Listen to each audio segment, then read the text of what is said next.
दोस्तों, किस श्राप के कारण महिलाएं ही गर्भवती होती हैं? पुरुष क्यों गर्भ धारण नहीं करते? यह कष्ट केवल महिलाओं को ही क्यों उठाना पड़ता है? इसके पीछे हमारे पुराणों में एक प्राचीन कथा का वर्णन मिलता है जो ब्रह्मदेव ने देवी सरस्वती को सुनाई है। आइए आपको वह कथा सुनाते हैं। एक बार देवर्षि नारद भगवान श्री कृष्ण से पूछते हैं, हे प्रभु, केवल स्त्रियां ही गर्भ धारण क्यों करती है? पुरुष क्यों गर्भ धारण नहीं करते? ब्रह्मदेव ने ऐसी रचना क्यों की? इसके पीछे का रहस्य क्या है? श्री कृष्ण कहते हैं, हे देवर्षि, आपने उचित ही प्रश्न किया है। आपके इस प्रश्न का उत्तर प्राचीन काल की एक कथा में है, इसीलिए मैं आपको वह कथा सुनाता हूँ। इस कथा को सुनकर आपको ज्ञात हो जाएगा कि केवल स्त्री ही क्यों गर्भवती होती है और पुरुष क्यों नहीं। तब भगवान श्री कृष्ण नारद जी को कथा सुनाने लगते हैं। एक समय की बात है, ब्रह्मलोक के चारों ओर दिव्य प्रकाश फैला हुआ है जो न तो सूर्य का है और न ही चंद्रमा का। यह स्वयं ब्रह्मा जी की आभा है। ब्रह्मा जी के पास ही उनकी श्वेत वंशी और सुंदर मोरपंख से सजी वीणा लिए देवी सरस्वती विराजमान है। देवी सरस्वती ने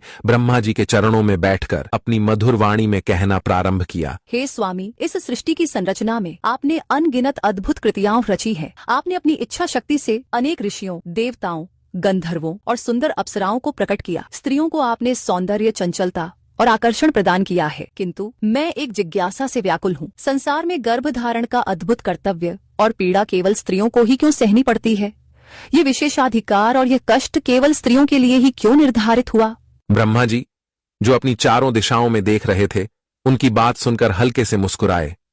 उनके मुख पर एक गूढ़ रहस्य की आभा झलकने लगी। उन्होंने अपना आसन थोड़ा समायोजित करते हुए कहा, हे देवी, आपने आज एक अत्यंत महत्वपूर्ण प्रश्न किया है।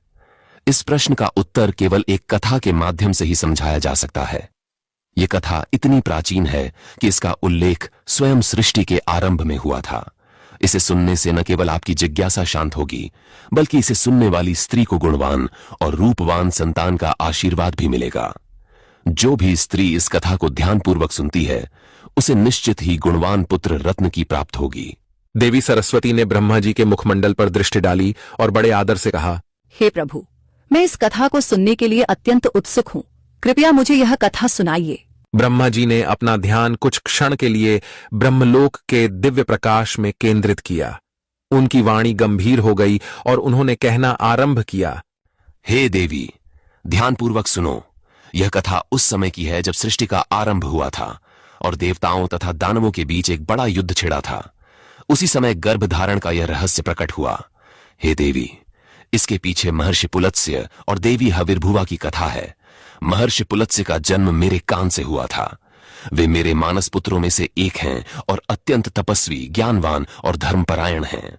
जब मैंने उन्हें सृष्टि में प्रकट किया तो उन्हें अनेक प्रकार की विद्याएं प्रदान की। वे वेदों के ज्ञाता, शास्त्रों के पंडित और तपस्या के प्रतीक माने गए।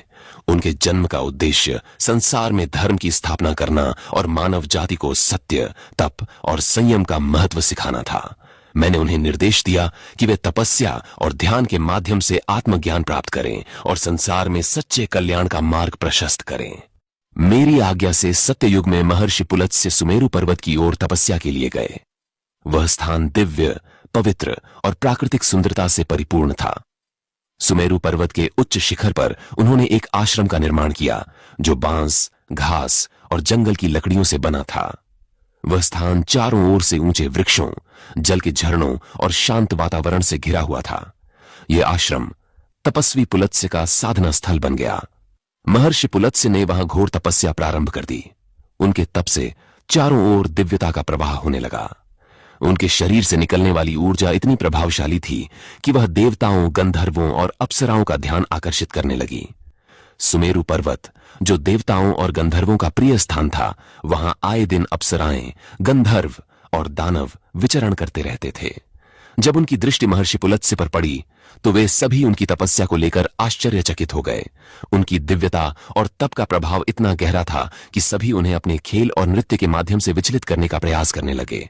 अप्सराएं, जो अपनी सुंदरता और चपलता के लिए प्रसिद्ध थीं, पुलत्स्य की तपस्या को भंग करने के लिए विभिन्न युक्तियां अपनाने लगीं।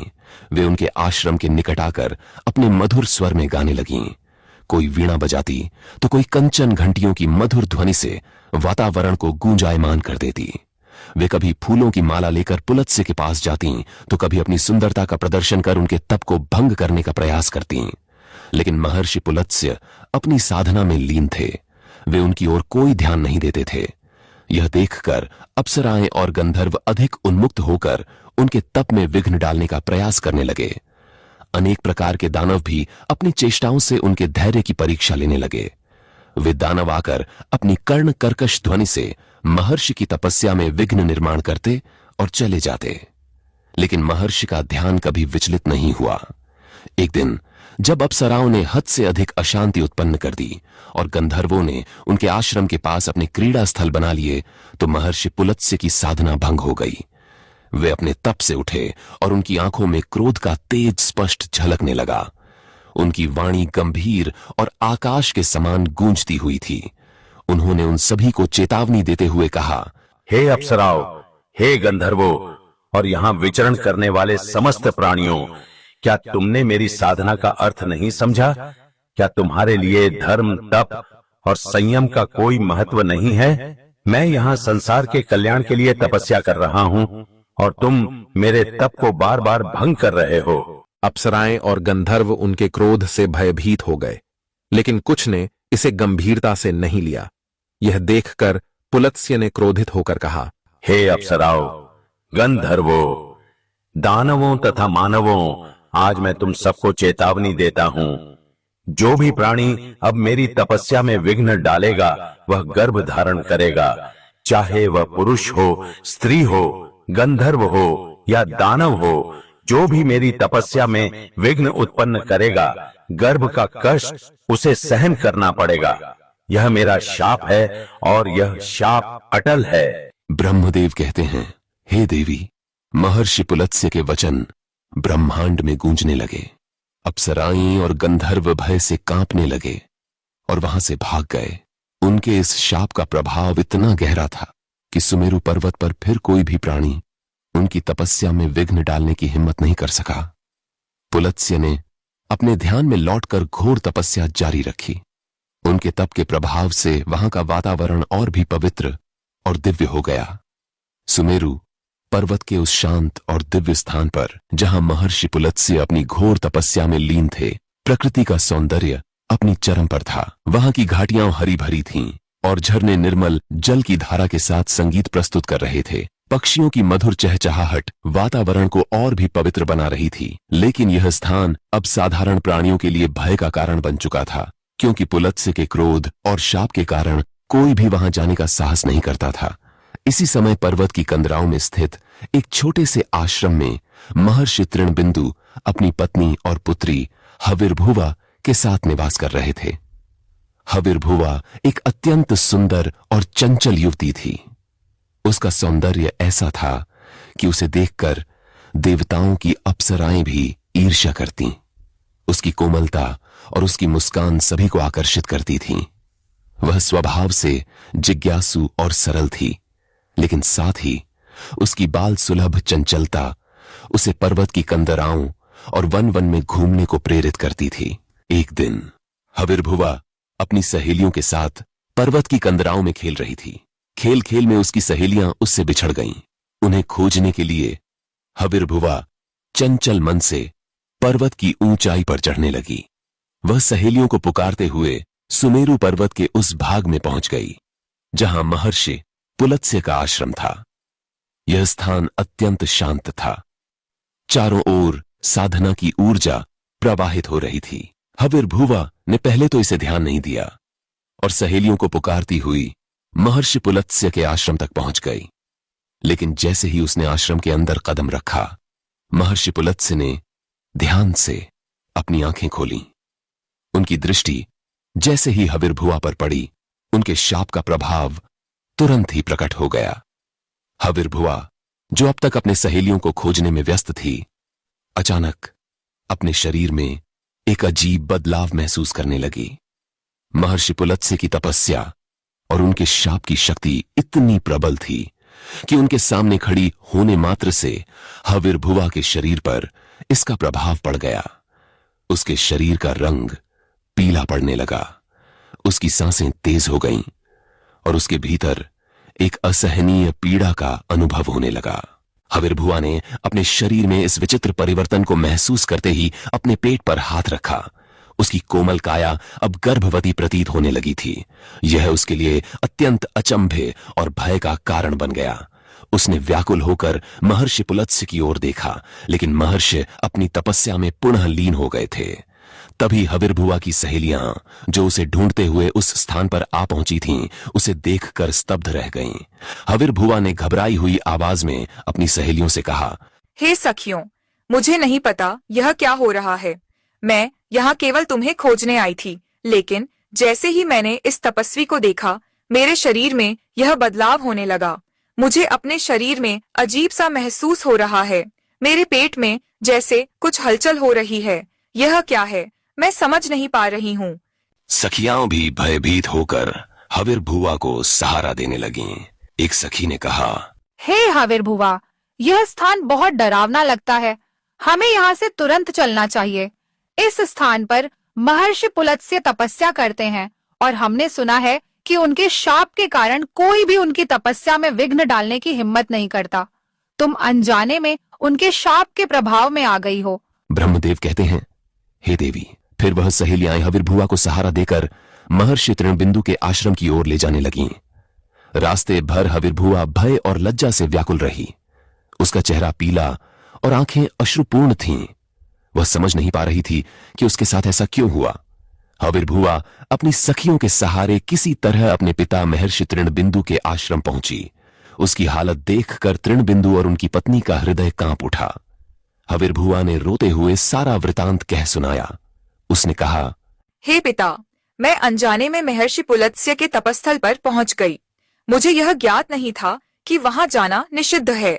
जैसे ही उनकी दृष्टि मुझ पर पड़ी, मेरे शरीर में अजीब परिवर्तन होने लगा। मैं नहीं जानती कि यह सब क्यों हुआ। कृपया मुझे इस समस्या से बचाइए। महर्षि तृणबिंदु ने अपनी पुत्री की बात सुनकर ध्यान लगाया और अपनी दिव्य दृष्टि से घटनाओं को देख लिया। उन्हें पता चला कि महर्षि पुलत्स्य के श्राप के कारण उनकी पुत्री गर्भवती हो गई है। यह देखकर उनका हृदय शोक और चिंता से भर गया। उन्होंने गहरी सांस लेते हुए अपनी पत्नी से कहा, हे भद्रे, यह घटना कोई साधारण घटना नहीं है। यह महर्षि पुलत्स्य के श्राप का प्रभाव है। मेरी पुत्री अनजाने में उनके तप के बीच पहुंच गई और अब वह इस संसार की पहली स्त्री है जो गर्भवती हुई है। ब्रह्मदेव कहते हैं, हे देवी। फिर तृणबिंदु ने तुरंत निर्णय लिया कि उन्हें महर्षि पुलत्स्य के पास जाकर उनसे क्षमा याचना करनी होगी। उन्होंने हविर्भुआ को अपने साथ लिया और सुमेरु पर्वत की ओर चल पड़े। जब महर्षि तृणबिंदु सुमेरु पर्वत पहुंचे तो उन्होंने महर्षि पुलत्स्य को तपस्या करते हुए देखा। उनकी दिव्य आभा और शांत मुद्रा देखकर तृणबिंदु ने आदर पूर्वक उनके चरणों में प्रणाम किया। उन्होंने करबद्ध होकर कहा, हे महर्षि, आप साक्षात ब्रह्मा जी के मानस पुत्र हैं। आपका तप और आपकी कीर्ति समस्त संसार में विख्यात है। आप परम दयालु और कृपालु हैं। मेरी कन्या अनजाने में आपके तपस्थल पर पहुंच गई और आपके श्राप का प्रभाव उस पर पड़ गया। आज वह गर्भवती हो चुकी है और यह संसार की पहली ऐसी घटना है। हे मुनिवर, मेरी पुत्री अब इस समाज में कैसे रह पाएगी? कौन उससे विवाह करेगा? यह तो कलंक का जीवन हो जाएगा। उन्होंने आगे कहा, हे महर्षि, मेरी पुत्री का कोई दोष नहीं है। वह अनजाने में इस श्राप का भागी बनी है। मैं आपसे विनती करता हूं कि कृपया उसे पत्नी के रूप में स्वीकार करें। वह सर्वगुण संपन्न है और आपकी सेवा में सदैव तत्पर रहेगी। आप जैसे तपस्वी और दिव्य महापुरुष के साथ उसका जीवन धन्य हो जाएगा। तृणबिंदु के करुण निवेदन और हविर्भुआ के अश्रुपूर्ण चेहरे को देखकर महर्षि पुलत्स्य का कठोर तपस्वी हृदय पिघल गया। उन्होंने अपनी तपस्या से उठते हुए कहा, हे मुनिवर तृणबिंदु, मैं आपकी स्तुति और आदर से अत्यंत प्रसन्न हूँ। आपके शब्दों ने मेरे हृदय को छू लिया है। यह सत्य है कि मेरे श्राप के कारण ही आपकी पुत्री गर्भवती हुई है। मैं अपने इस कठोर श्राप के परिणाम को समझता हूँ और इस दोष का निवारण करना मेरा कर्तव्य है। मैं आपकी पुत्री हविर्भुआ को अपनी पत्नी के रूप में स्वीकार करता हूँ। वह न केवल मेरी पत्नी बनेगी, बल्कि संसार में स्त्रीत्व का प्रतीक बनकर इसे गौरवान्वित करेगी। आप निश्चिंत होकर अपनी कन्या का हाथ मुझे सौंपें। मैं उसे सम्मान और आदर दूंगा। ब्रह्मदेव कहते हैं, हे देवी। फिर महर्षि तृणबिंदु और उनकी पत्नी के हृदय में महर्षि पुलत्स्य के ये वचन सुनकर अपार शांति और सुख का अनुभव हुआ। उन्होंने अपनी पुत्री का हाथ महर्षि पुलत्स्य को सौंप दिया। महर्षि पुलत्स्य ने अपनी तपस्या के स्थान पर हविर्भुआ के साथ विवाह किया। इस विवाह के समय सुमेरु पर्वत पर देवताओं और ऋषियों ने प्रसन्न होकर आशीर्वाद दिया। तृणबिंदु की पुत्री हविर्भुआ अब महर्षि पुलत्स्य की पत्नी के रूप में उनके आश्रम में रहने लगी। वह पूर्ण समर्पण और निष्ठा के साथ महर्षि पुलत्स्य की सेवा में जुट गई। उनका जीवन तप और त्याग का प्रतीक बन गया। हविर्भुआ ने अपने हृदय में हर प्रकार के दुख और कठिनाई को सहन करते हुए पतिव्रता धर्म का पालन किया। हर दिन प्रातः काल वह महर्षि पुलत्स्य के लिए आश्रम की सफाई करती, उनके यज्ञ और ध्यान के लिए आवश्यक सामग्री तैयार करती और उनके तप के लिए उपयुक्त वातावरण सुनिश्चित करती। महर्षि पुलत्स्य, जो स्वयं एक तपस्वी और विद्वान थे, धीरे धीरे हविर्भुआ की सेवा और भक्ति से प्रभावित होने लगे। वे यह समझ गए थे कि उनकी पत्नी न केवल सर्वगुण संपन्न है, बल्कि वह महान त्याग और सहनशीलता का प्रतीक भी है। एक दिन जब हविर्भुआ ने दिन भर की सेवा के बाद महर्षि पुलत्स्य के चरणों में बैठकर उनकी थकान दूर करने का प्रयास किया, तो महर्षि पुलत्स्य ने प्रसन्न होकर कहा, हे देवी, मैं तुम्हारी निस्वार्थ सेवा, भक्ति और पतिव्रता धर्म से अत्यंत प्रसन्न हूँ। तुम्हारे समर्पण ने मेरे हृदय को छू लिया है। तुमने अपने कर्तव्य का पालन इतने पवित्र हृदय से किया है कि मैं तुम्हें वरदान देने के लिए बाध्य हूँ। हविर्भुआ ने सिर झुकाकर कहा, हे प्रभु, आपका वरदान ही मेरे जीवन का सबसे बड़ा धन है। आप जो भी मुझे देंगे वह मेरे लिए अमूल्य होगा। महर्षि पुलत्स्य ने गंभीर और स्नेहपूर्ण स्वर में कहा, हे देवी, मैं तुम्हें मेरे ही समान तेजस्वी और गुणवान पुत्र का वरदान देता हूँ। जिस समय तुम पहली बार मेरे तपस्थल पर आई थी, उस समय मैं वेदों का पाठ कर रहा था। तुम्हारे कानों ने उस दिव्य ज्ञान को ग्रहण किया है, इसलिए तुम्हारा पुत्र चारों वेदों में पारंगत होगा। वह वेदों का मर्म समझेगा और संसार में उनके ज्ञान का प्रचार करेगा। तुम्हारा पुत्र इतना तेजस्वी और विद्वान होगा कि उसका नाम सदैव के लिए अमर रहेगा। वह समस्त संसार में विश्रवा के नाम से प्रसिद्ध होगा। ब्रह्मदेव कहते हैं, हे देवी। फिर महर्षि पुलत्स्य के इन वचनों से हविर्भुआ के चेहरे पर गर्व और खुशी का तेज झलकने लगा। उन्होंने अपने पतिव्रता धर्म और सेवा को और अधिक निष्ठा से निभाना प्रारंभ किया। समय बीतता गया और कुछ समय बाद हविर्भुआ ने एक दिव्य पुत्र को जन्म दिया। उस बालक का तेज और आभा देखकर ऐसा प्रतीत होता था जैसे वह स्वयं किसी देवता का अवतार हो। महर्षि पुलत्स्य ने उस बालक का नामकरण किया और कहा, यह मेरा पुत्र है जो वेदों के ज्ञान को सजीव करेगा। इस बालक का नाम विश्रवा होगा। यह संसार में ज्ञान, तप और धर्म का प्रतीक बनेगा। ब्रह्मदेव कहते हैं, हे देवी। फिर विश्रवा का बाल्यकाल अपने पिता के आश्रम में शिक्षा और तप के बीच बीता। उन्होंने चारों वेदों का अध्ययन किया और उनमें पारंगत हो गए। महर्षि विश्रवा, जो अपने पिता महर्षि पुलत्स्य के समान ही विद्वान, धर्मनिष्ठ और सत्यवादी थे, अपनी विद्वत्ता और तपस्या के कारण पूरे संसार में विख्यात हो गए। उनके ज्ञान और धर्म का प्रचार प्रसार चारों दिशाओं में होने लगा। उनकी इस ख्याति और महानता को देखकर महर्षि भारद्वाज ने अपनी पुत्री इडविला का विवाह महर्षि विश्रवा के साथ कर दिया। महर्षि विश्रवा और इडविला का विवाह अत्यंत शुभ और पवित्र रीति से संपन्न हुआ।